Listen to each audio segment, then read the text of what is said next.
Uy mga kabataan, kung ang buhay mo parang uso lang, baka nakakalimutan mo ng maging ikaw. Sa panahon ngayon ang daming uso sa damit, gadgets, sa kung paano ka mamuhay at pati sa mga hamon sa social media.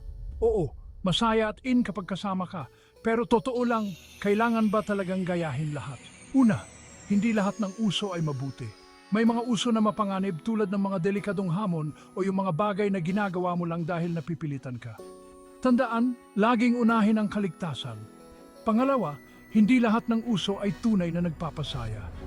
Minsan sumasabay ka lang para makasama ang tropa o para mapansin. Pero sa totoo lang, hindi ka naman talaga masaya o hindi bagay sa'yo.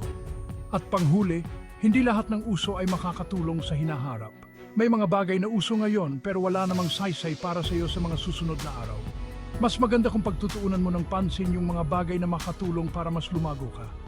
Kaya, mga kabataan, mas mahalagang maging totoo sa sarili kaysa sumunod lang sa uso na lilipas din.